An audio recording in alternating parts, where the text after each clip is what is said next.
ایک بہت ہی خوبصورت نئی ویب سیریز لے کر آئے ہیں. لوگ دوبارہ کیسے زندہ ہوں گے, کہاں جمع ہوں گے, کیسے جمع ہوں گے, حساب کب شروع ہوگا, اسکیل کیسا ہوگا, زمین ٹکڑے ٹکڑے ہو جائے گی, تارے جھڑ جائیں گے اور چاند سورج بے نور ہو جائیں گے. اللہ پاک ارشاد فرمائے گا اب کون باقی رہ گیا ہے. آسمان کو جب بارش برسانے کا حکم دے گا تو وہ 40 دن تک بارش برساتا ہے.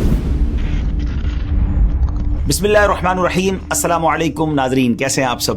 ایک بہت ہی خوبصورت نئی ویب سیریز لے کر آئے ہیں جس کا نام ہے قیامت کے بعد, آفٹر ججمنٹ ڈے. ہم نے ایک اور ویب سیریز پہلے کی تھی جس کا نام تھا قیامت کی نشانیاں. اگر آپ نے وہ نہیں دیکھی تو وہ بھی آپ دیکھیے, قیامت سے پہلے کیا کیا ہوگا. اور ہم بہت کیوریس ہوتے ہیں, بعض اوقات بڑا ہمیں تجسس ہوتا ہے کہ اس دنیا کے فنا ہو جانے کے بعد کیا ہوگا. لوگ دوبارہ کیسے زندہ ہوں گے, کہاں جمع ہوں گے, کیسے جمع ہوں گے, حساب کب شروع ہوگا اور کن لوگوں کا حساب ہوگا, اور کون سے ایسے لوگ ہوں گے جو حساب سے بچ جائیں گے, کون کون اللہ کی بارگاہ میں شفاعت یعنی سفارش کرے گا, میزان یعنی اسکیل کیسا ہوگا, پل صراط یعنی برج آف صراط پر لوگوں کی کیا کنڈیشن ہوگی, کیا کیفیت ہوگی, لواء الحمد کیا ہے, حوض کوثر کیسا حوض ہے, اور بھی بہت کچھ آپ جانیں گے اس ویب سیریز میں. آخرت کے حوالے سے درست عقائد, اور ان درست عقائد کو جاننے اور اپنی اسلامک نالج میں اضافہ کرنے کے لیے اسٹارٹ سے اینڈ تک ہمارے ساتھ آپ شامل رہیے گا. آج اس ویب سیریز کا ہمارا فرسٹ ایپیسوڈ ہے, اور انشاءاللہ جیسا میں نے بتایا کہ آج کے ایپیسوڈ میں ہم جانیں گے کہ جب قیامت قائم ہوگی اور حضرت اسرافیل علیہ السلام کے سور پھونکنے سے یہ دنیا فنا ہو جائے گی, ڈسٹرائے ہو جائے گی, زمین ٹکڑے ٹکڑے ہو جائے گی, تارے جھڑ جائیں گے اور چاند سورج بے نور ہو جائیں گے. پھر ملک الموت, جی ہاں حضرت اسرائیل علیہ السلام جو روح قبض کرنے والے فرشتے ہیں, اللہ تعالیٰ کی بارگاہ میں عرض کریں گے الہی جسے تو نے چاہا اس کے علاوہ سب زمین و آسمان والے فنا ہو چکے ہیں. یعنی چند یوں سمجھیے کہ افراد کے علاوہ باقی دنیا میں سب دنیا سے جا چکے ہوں گے, سب کو موت آ چکی ہوگی. اللہ پاک ارشاد فرمائے گا اب کون باقی رہ گیا ہے, حالانکہ وہ خوب جانتا ہے. ملک الموت عرض کریں گے اے میرے رب تو باقی ہے, عرش اٹھانے والے فرشتے باقی ہیں, اور جبرائیل اور میکائیل اور میں یعنی حضرت اسرائیل کہیں گے میں باقی ہوں. اللہ پاک ارشاد فرمائے گا عرش اٹھانے والے فرشتے فوت ہو جائیں تو وہ بھی فوت ہو جائیں گے. اللہ پاک ارشاد فرمائے گا اب کون باقی ہے, تو ملک الموت علیہ السلام عرض کریں گے اے میرے رب اب تو باقی ہے, اسرافیل اور میں باقی ہوں. پھر رب عز و جل کے حکم سے عرش حضرت اسرافیل علیہ السلام سے سور لے لے گا, اور پھر ارشاد فرمائے گا اسرافیل بھی فوت ہو جائیں تو وہ بھی فوت ہو جائیں گے. اللہ پاک ارشاد فرمائے گا اب کون باقی ہے, ملک الموت علیہ السلام عرض کریں گے اے میرے رب تیری ذات باقی ہے جسے موت نہیں آنی, اور اے اللہ میں باقی ہوں. اللہ کریم ارشاد فرمائے گا تم بھی میری مخلوقات میں سے ایک مخلوق ہو, میں نے تمہیں جس کام کے لیے بنایا تم نے اسے دیکھ لیا, کیونکہ اب تو کوئی نہیں تھا نا جس کی روح قبض کرنی ہے. تو ارشاد ہوگا اب تم فوت ہو جاؤ. چنانچہ ملک الموت علیہ السلام بھی فوت ہو جائیں گے. اب ایک اکیلا اللہ پاک باقی ہوگا. ناظرین اب رب تعالی سبحان اللہ, اب جو اللہ کی طرف سے ارشاد ہوگا نا, اگر اس کو غور سے سنے تو واقعی وہ گوز بمس یعنی رونگٹے کھڑے کر دیتا ہے. اب دنیا میں کوئی نہیں ہے, صرف رب تعالیٰ کی ذات ہے, اور وہ 3 بار یہ اعلان فرمائے گا, وہ ارشاد فرمائے گا, ایک کوسچن گویا فرمائے گا انا الجبار لمن الملک اليوم, میں جبار ہوں, آج کس کی بادشاہی ہے. مگر nobody there to answer that question, اس دن تو کوئی جواب دینے والا نہیں ہوگا نا. پھر خود رب تعالیٰ جواب ارشاد فرمائے گا, اور کیا فرمائے گا للہ الواحد القہار, ایک اللہ کی بادشاہی ہے جو سب پر غالب ہے, یعنی سب کچھ فنا ہونے والا ہے اور سب کچھ فنا ہو جائے گا. اللہ اکبر. آج لوگ کر و فر اور نما بعض اوقات تو جیتے ایسے جیسے مرنا نہیں ہے, لیکن یہ اعلان بتا رہا ہے کہ کوئی نہیں ہوگا, صرف رب تعالیٰ کی ذات ہوگی. اب کیا ہوگا, سب سے آخر میں جس ہستی کو موت آئے گی وہ مخلوقات کی روح قبض کرنے والے ملک الموت حضرت اسرائیل علیہ السلام ہے. اس کے بعد رب تعالیٰ اس زمین کو دوسری زمین سے بدل دے گا, آسمانوں کو بدل دے گا, اور زمین کو ایسے پھیلا دے گا کہ اس میں اونچا نیچا کوئی ٹیڑھا پن نہیں ہوگا, ٹوٹل اسٹریٹ زمین ہوگی. پھر اللہ پاک کے حکم سے مخلوق اس بدلی ہوئی زمین پر اس طرح آ جائے گی جیسے وہ پہلی والی زمین میں تھی، یعنی جو پہلے زمین میں دفن تھے وہ اس زمین میں دفن ہو جائیں گے، اور جو باہر تھے وہ اس پر بھی باہر رہیں گے، کیونکہ کئی لوگ تو ایسے ہوں گے جن کو دفن نہیں کیا جائے گا، وہ تو قیامت طاری ہو جائے گی، اور جو لوگ دنیا میں لوگ ہوں گے وہ اسی طرح زمین پر پھیلے ہوئے ہوں گے، وہ اس نئی زمین پر آ جائیں گے۔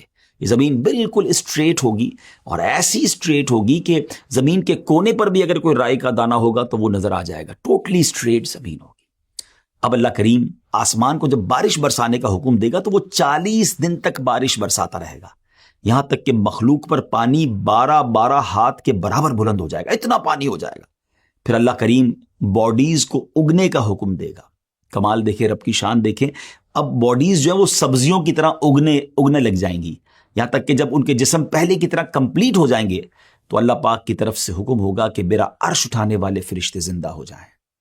وہ تو کن کا مالک ہے نا، وہ تو فرماتا ہے کن ہو جا تو ہو جاتا ہے، وہ فرمائے گا زندہ ہو جائیں، تو عرش اٹھانے والے فرشتے زندہ ہو جائیں گے۔ سب سے پہلے دوبارہ زندہ ہونے والوں میں یہی فرشتے ہوں گے۔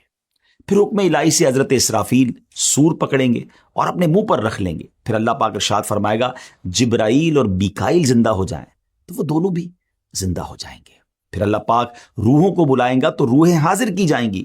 سبحان اللہ، اے مسلمانوں آپ کو مبارک ہو، ایمان والوں مبارک ہو۔ مسلمانوں کی روحیں نور سے چمک رہی ہوں گی اور باقی روحیں اندھیرے میں ہوں گی۔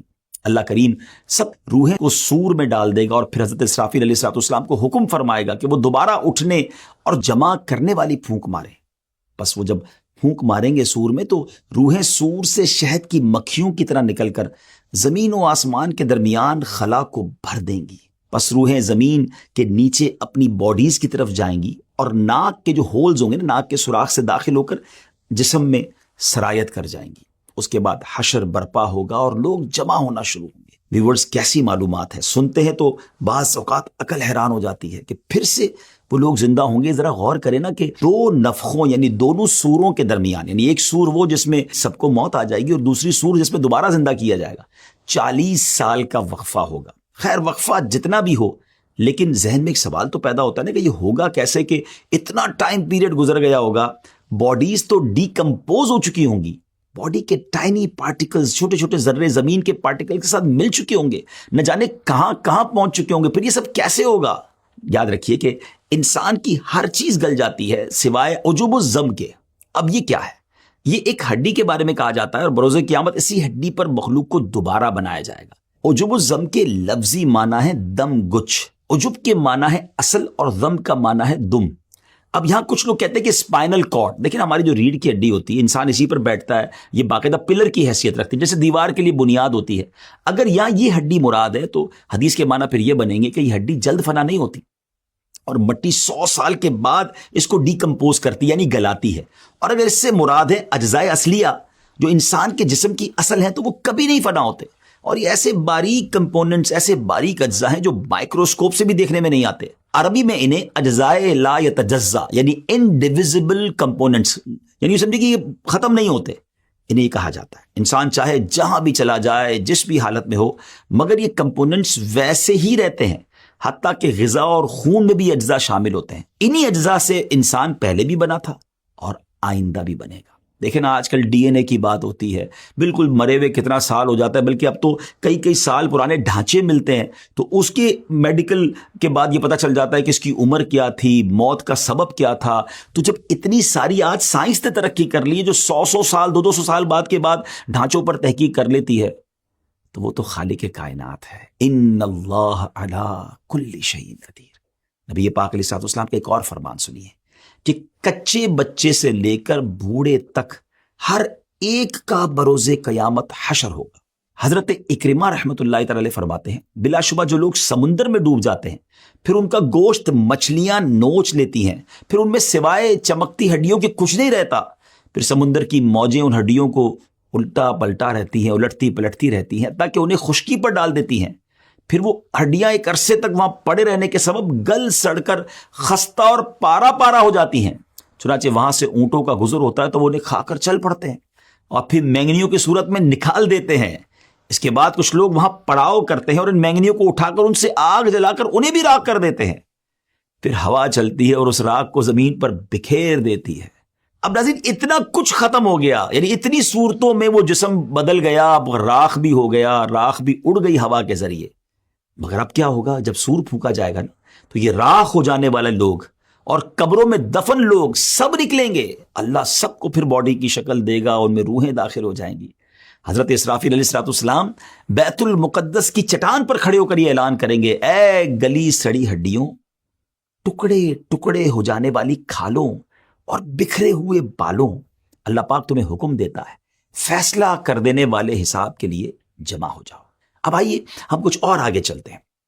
اب یہاں ایک اور بات سمجھنی کہ اجسام جیسے دنیا میں تھے نا، ویسے ہی اپنی رنگ اور اوصاف کے ساتھ، کوالٹیز کے ساتھ دوبارہ لوٹائے جائیں گے، یعنی بے شک ہزاروں سال ہو گئے قبر میں، لیکن جب وہ اٹھیں گے تو رنگ و نسل بھی وہی ہوگی، ان کے اوصاف بھی وہی ہوں گے، اور قبروں سے اٹھانے کے بعد جو سور پھونکا جائے گا نا، وہ کافی طویل آواز ہوگی۔ اس سور کا ابتدائی حصہ لوگوں کو زندہ کرنے کے لیے ہوگا، اور بعد والا حصہ انہیں قبروں سے نکالنے کے لیے ہوگا۔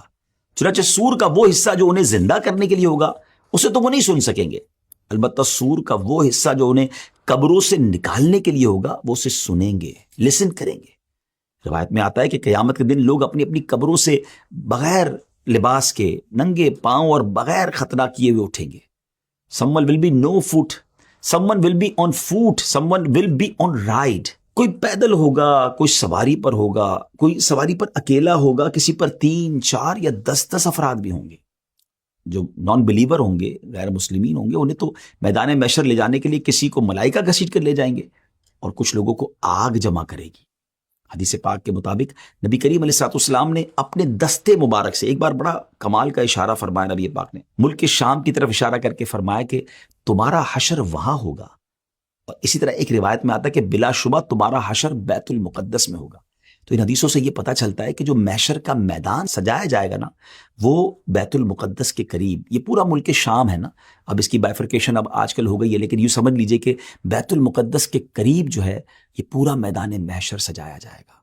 بروز محشر کی زمین کیسی ہموار ہوگی، کتنی پلین اینڈ اسٹریٹ ہوگی، جیسے میں نے بتایا کہ رائی کا ایک دانہ بھی کونے پہ رکھا ہوگا تو وہ دوسرے کنارے سے دکھائی دے گا۔ مگر ایک اور امیزنگ بات ہے کہ اس دن جو زمین ہوگی نا، وہ ہماری طرح راک کی یا مٹی کی نہیں ہوگی، کاپر کی ہوگی، تانبے کی ہوگی۔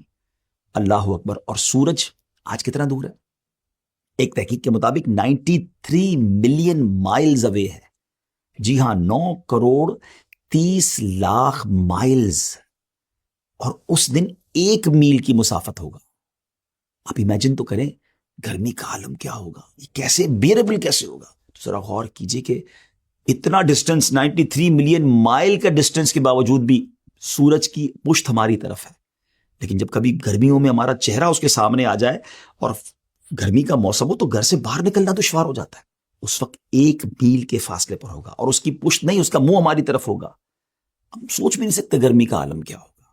اور آج زمین مٹی کی ہے، اس کے باوجود ہم دھوپ میں ننگے پیر زمین پر کھڑے نہیں رہ سکتے۔ اس وقت کاپر کی زمین ہوگی، سورج اتنا قریب ہوگا تو وہ ہیٹ کتنی ہوگی، وہ ٹیمپریچر کتنا ہوگا، اور اس گرمی اور اس حالت میں سویٹنگ، پسینہ اس کثرت سے نکلے گا۔ اب ذرا غور کیجئے گا کہ ہم دیکھیں نا، کسی زمین پر پانی ڈالیں تو وہ ایبزارب کر لیتی ہے، مگر ایک لمٹ تک ایبزارب ہوتا ہے، پھر وہ پانی اوپر آنا شروع ہو جاتا ہے۔ بتایا گیا اتنا پسینہ نکلے گا کہ پہلے 70 گز زمین اس پسینے کو ایبزارب کر لے گی، مگر اس کے بعد زمین میں اب یہ صلاحیت نہیں رہے گی کہ وہ کچھ اور مزید جذب کر سکے، ایبزارب کر سکے۔ اب وہ پسینہ زمین پر اوپر کی طرف چڑھنا شروع ہوگا، اور روایتوں میں آتا ہے کسی کے ٹخنوں تک اس کا پسینہ ہوگا، کسی کی نیز یعنی گھٹنوں تک پسینہ ہوگا، اور کسی کی کمر تک پسینہ ہوگا، کسی کے سینے تک، اور کوئی گلے تک پسینے میں ڈوبا ہوگا۔ اللہ اکبر۔ اور کافروں کے بارے میں آتا ہے، غیر مسلموں کے بارے میں آتا ہے کہ منہ تک چڑھ کر لگام کی طرح اس کا پسینہ جکڑ لے گا، جس میں وہ ڈبکیاں کھا رہا ہوگا۔ اور پیاس کا عالم کیا ہوگا، تھرسٹ کا عالم کیا ہوگا۔ آج جون جولائی کی گرمی میں پانی پی پی کے تھک جاتے ہیں، پھر بھی پیاس نہیں بجھتی، مگر قیامت کے دن حالت یہ ہوگی کہ بعضوں کی زبانیں منہ سے باہر نکل آئیں گی، دل ابل کر گلے کو آ جائیں گے۔ العطش العطش، ہائے پیاس کی صدائیں بلند ہو رہی ہوں گی۔ ویورز، یہاں ایک بات بڑی اہم ہے کہ تمام تکالیف اور پریشانیاں اپنے اپنے اعمال کے مطابق ہوں گی۔ ہاں، جس نے چاندی سونے کی زکوٰۃ نہ دی ہوگی، اس مال کو خوب گرم کر کے اس کی کروٹ، پیشانی اور پیٹھ داغی جائے گی۔ جیسے جانوروں کی زکوٰۃ نہ دی ہوگی اس کے جانور قیامت کے دن خوب تیار ہو کر آئیں گے اور اس شخص کو وہاں لٹائیں گے اور اپنے سینگوں سے مارتے اور پاؤں سے رونتے ہوئے اس پر گزریں گے. جب اسی طرح سب گزر جائیں گے پھر ادھر سے واپس آ کر یوں ہی اس پر گزریں گے. یہ جانور اسی طرح کرتے رہیں گے اس وقت تک جب تک حساب ختم نہ ہو جائے. یہ تمام تکالیف اور پریشانیاں اپنے اپنے اعمال کے مطابق ہوں گی. جو اللہ کے نیک بندے ہوں گے ان کے لیے اتنا دن بھاری نہیں ہوگا. حضرت ابن مسعود رضی اللہ تعالیٰ بیان کرتے ہیں بروز قیامت لوگوں کو جمع کیا جائے گا اس قدر بھوکے ہوں گے کہ پہلے کبھی اتنے بھوکے نہ تھے. ایسے بے لباس ہوں گے کہ اس سے پہلے کبھی ایسے بے لباس نہ ہوئے. ایسے پیاسے ہوں گے کہ اس سے پہلے کبھی ایسے پیاسے نہ ہوئے. ایسے تھکے ہارے ہوں گے کہ اس سے پہلے کبھی ایسے تھکے ہوئے نہ ہوں گے. جس نے اللہ پاک کے لیے کسی کو کھلایا ہوگا اللہ پاک اسے قیامت کے دن کھلائے گا. جس نے اللہ پاک کے لیے کسی کو پلایا ہوگا اللہ اسے قیامت کے دن پلائے گا. جس نے اللہ کریم کے لیے کسی کو لباس پہنایا ہوگا رب کریم اسے لباس پہنائے گا. اور جس نے اللہ کے لیے عمل کیا ہوگا اللہ پاک اسے کافی ہوگا. جس نے اللہ پاک کے دین کی مدد کی ہوگی تو اللہ کریم اس دن اسے راحت عطا فرمائے گا. ذرا غور کیجئے ناظرین، زندگی میں ایسے کام کرنے ہیں، لوگوں کی خدمت کریں، کسی کو کھانا کھلاتے رہیں، کسی کو پلاتے رہیں، پیاسے کو پانی پلا دیا کریں، بے لباس کو لباس دے دیا کریں. کیا معلوم یہ نیکیاں قیامت کے دن ایسے کام آ جائیں کہ ہمیں وہاں اللہ کی نعمتیں مل جائیں، ہم اس تکلیف سے بچ جائیں. اگر آپ چاہتے ہیں کہ آپ کو ریفرنسز بھی مل جائیں کہ کچھ باتیں قرآن سے ہوئی ہیں، کچھ احادیث سے ہوئی ہیں، کچھ بزرگان دین کے اقوال ہیں، تو آپ ڈسکرپشن میں وہ ہمارے ریفرنسز بھی لے لیجئے گا. اور ناظرین، جس طرح میں نے بتایا آپ کو کہ ہماری ایک بہت خوبصورت ویب سیریز قیامت کی نشانیاں جس کو ملینز آف لوگوں نے دیکھا، اگر آپ اسے بھی دیکھنا چاہتے ہیں تو بہتر ہوگا کہ آپ اس کو بھی دیکھیں. قیامت سے پہلے کیا ہوگا بڑی ڈیٹیل میں ہم نے کئی ایپیسوڈز میں اسے بیان کیا ہے، تو اس کا لنک بھی آپ کو ڈسکرپشن میں مل جائے گا. ناظرین، باتیں بہت ساری کرنی ہیں آپ سے، لیکن معاملہ بھی تو بہت بڑا ہے نا. قیامت کیسے طاری ہوگی اور پھر اس دن لوگوں کے ساتھ معاملات کیا ہوں گے، یہ تو ابھی پہلی ایپیسوڈ ہے نا. اگلے ایپیسوڈ میں ہم یہ معلوم کریں گے کہ مختلف لوگ محشر میں جب آئیں گے تو ان کی کیفیات کیا ہوں گی، کنڈیشنز کیا ہوں گی. بڑی امیزنگ باتیں ہیں اس میں، اور یہ بھی جانیں گے کہ کن کن حالتوں میں لوگ اللہ کی بارگاہ میں پیش ہوں گے. ہمیں اجازت دیجیے، اگلی ایپیسوڈ میں پھر ملاقات ہوگی. فی امان اللہ. السلام علیکم ورحمۃ اللہ وبرکاتہ.